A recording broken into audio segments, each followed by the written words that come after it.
الیکم من اللہ ورسولہ وجہاد فی سبیلہ فتربصوا حتی یاتی اللہ بامرہ واللہ لا یہدی القوم الفاسقین فاولئک هم الخاسرون. تو وہی ہیں جو خسارے میں رہیں گے، گھاٹے میں رہیں گے، ٹوٹے میں رہیں گے. تو جاؤ بیٹھو انتظار کرو یہاں تک کہ اللہ اپنا فیصلہ سنا دے.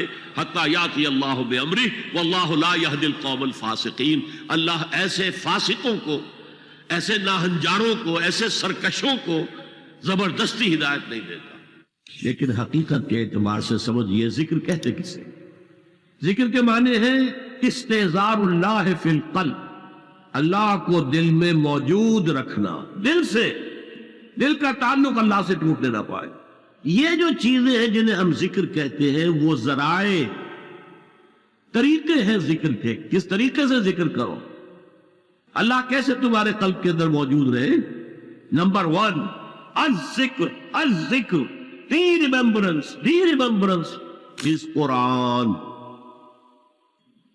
تلاوت قرآن. انا نحن نزلنا الذکر وانا لہ لحافظ. اس کا نام ہی ہے ذکر. ہم نے اس ذکر کو نازل کیا ہے اور ہم ہی اس کے محافظ. الذکر، قرآن مجسم ذکر ہے، سراپا ذکر ہے، مؤثر ترین ذکر ہے، الذکر ہے. نمبر 2 اقیم الصلاۃ للذکری، میری یاد کے لیے نماز قائم. 5 دفعہ اپنے معمولات سے نکلو، صبح بستر سے اٹھو فجر کے وقت اور اللہ کو یاد کرو، مجھے یاد کرو. اور یہ نماز ہے، یہ ایک طرح کا جامع ذکر ہے. آپ زبان سے بھی ذکر کر رہے ہیں، سورہ فاتحہ پڑھ رہے ہیں، آپ قرآن مجید کا بھی کچھ حصہ پڑھ رہے ہیں یا سن رہے ہیں فجر کی نماز میں، جسے کہا ہی گیا ہے قرآن الفجر. اقم الصلاۃ لدلوک الشمس الی غسق اللیل وقرآن الفجر.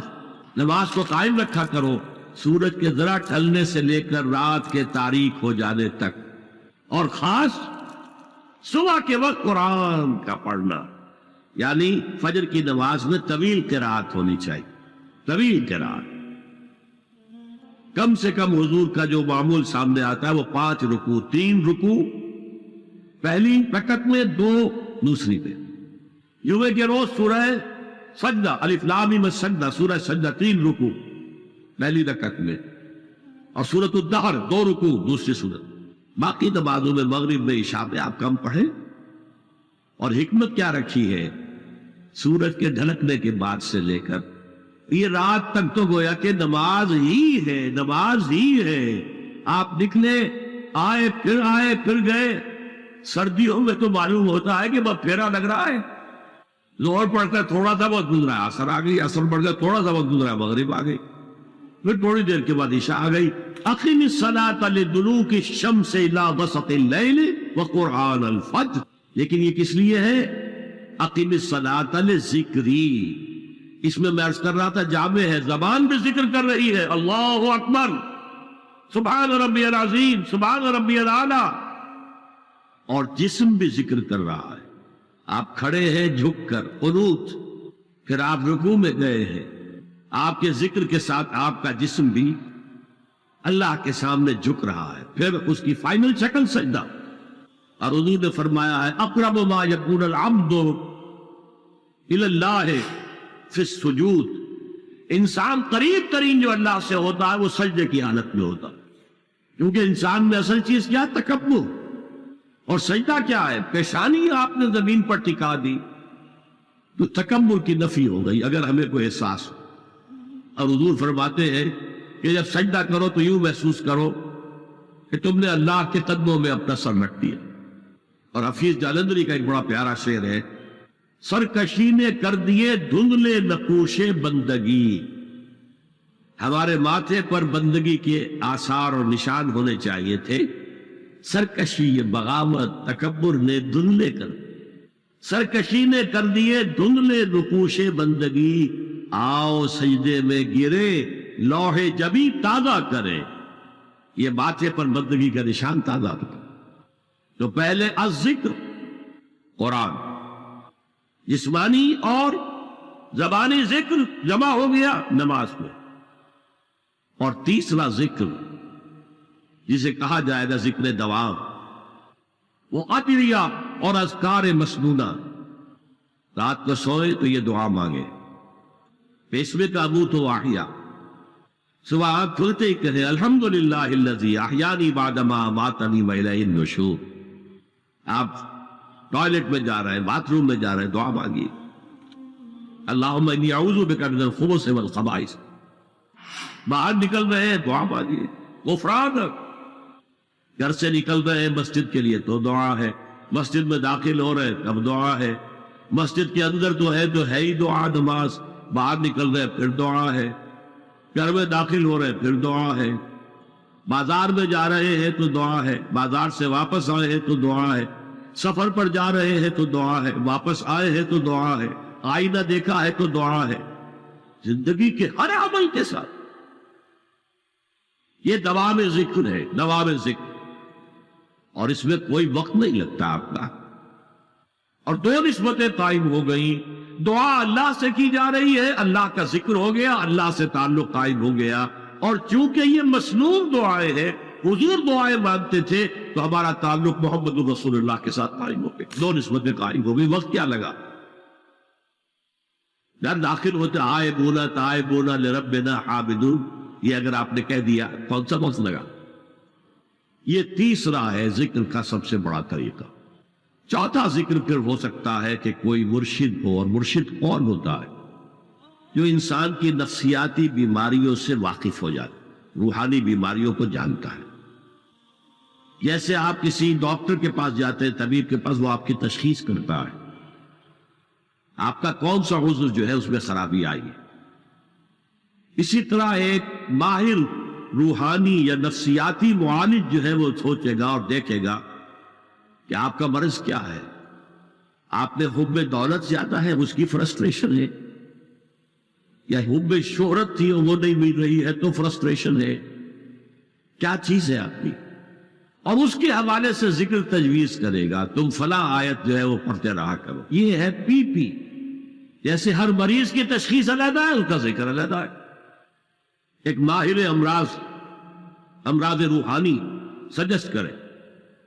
اب اس کو پھر ہمارے صوفیہ نے باقاعدہ نظام بنا دیا ہے، یہ اس مسلک کا طریقہ ذکر ہے، یہ اس کو، ان کے لیے کوئی ثبوت نہ قرآن سے نہ حدیث۔ تو فرمایا یا ایھا الذین آمنوا لا تلھکم اموالکم ولا اولادکم عن ذکر اللہ۔ اہل ایمان دیکھنا غافل نہ کرنے پائے تمہیں تمہاری اموال اور تمہاری اولاد اللہ کے ذکر سے۔ آپ کو معلوم ہے کہ جسم کمزور ہو جاتا ہے، جسم کا دفاعی نظام جو ہے کمزور ہو جاتا ہے، تب بیکٹیریا آپ پر حملہ آور ہو سکتے ہیں، ورنہ ریزسٹنس ہے اندر تو چاہے بیکٹیریا کتنے ہی ہو آپ پر حملہ آور نہیں ہو سکتے۔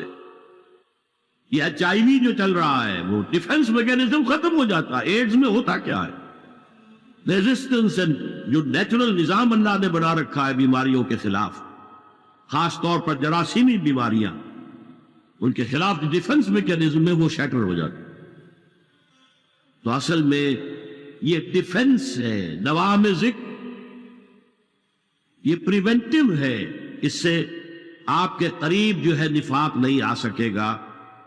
وَمَن يَفْعَلْ ذَلِكَ، اور جس نے یہ کیا کہ مال اور اولاد کی محبت میں منہمک ہو گیا، ذکر الہی سے غافل ہو گیا، فَأُولَٰئِكَ هُمُ الْخَاسِرُونَ، تو وہی ہیں جو خسارے میں رہیں گے، گھاٹے میں رہیں گے، ٹوٹے میں رہیں گے، نقصان میں رہیں گے۔ اس لیے کہ اگر دل غافل ہوا تو پھر نفاق ڈیرا ڈال دے گا۔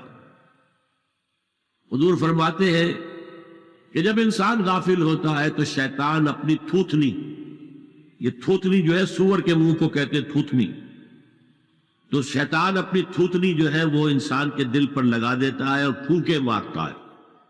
اس پھونکے مارنے سے جو صفری جذبات ہے، جو انسان کے اندر حیوانی تقاضے، وہ پھونک اچھلتے ہیں، ان میں ایکسائٹمنٹ ہوتی۔ لیکن جب اللہ کا ذکر موجود ہو دل میں، شیطان بھاگتا، تو دل غافل نہ ہو۔ زندگی کا کوئی فعل، یہاں تک کہ اپنی بیوی سے ہمبستر ہو رہے ہیں تو دعا ہے، خالص حیوانی تقاضا پورا کرنے چلے دعا ہے پہلے۔ یہ دوام ذکر کا ذریعہ ہے۔ یا ایھا الذین آمنوا لا تلھکم اموالکم ولا اولادکم عن ذکر اللہ ومن یفعل ذلک فاولئک هم الخاسرون۔ اور یہاں وہ آیت پھر میں آج آپ کو کوٹ کر دوں، آیت نمبر 24 سورہ توبہ کی، قُلْ إِنْ كَانَ آبَاؤُكُمْ وَأَبْنَاؤُكُمْ وَإِخْوَانُكُمْ وَأَزْوَاجُكُمْ وَعَشِيرَتُكُمْ وَأَمْوَالٌ اقْتَرَفْتُمُوهَا وَتِجَارَةٌ تَخْشَوْنَ كَسَادَهَا وَمَسَاكِنُ تَرْضَوْنَهَا أَحَقَّ إِلَيْكُم مِّنَ اللَّهِ وَرَسُولِهِ وَجِهَادٍ فِي سَبِيلِهِ فَتَرَبَّصُوا حَتَّىٰ يَأْتِيَ اللَّهُ بِأَمْرِهِ وَاللَّهُ لَا يَهْدِي الْقَوْمَ الْفَاسِقِينَ۔ اے نبی سے کہہ دیجئے اگر وہ تمہارے باپ اور تمہارے بیٹے اور تمہارے بھائی اور تمہاری بیویاں یا بیویوں کے لیے شوہر اور تمہارے رشتہ دار اقربا، یہ 5 رشتے اور 3 شکلیں مال کی، وَأَمْوَالٌ اقْتَرَفْتُمُوهَا، وہ مال جو تم نے محنت سے کما کر جمع کیے، وَتِجَارَةٌ تَخْشَوْنَ كَسَادَهَا، اور وہ کاروبار بڑی محنت سے جمایا ہے اور اس کے کساد کا، مندے کا تمہیں اندیشہ رہتا ہے، وَمَسَاكِنُ تَرْضَوْنَهَا، اور وہ تمہارے محل یا تمہاری حویلیاں اور کوٹھیاں یا تمہارے مکان جو تمہیں بہت محبوب ہے۔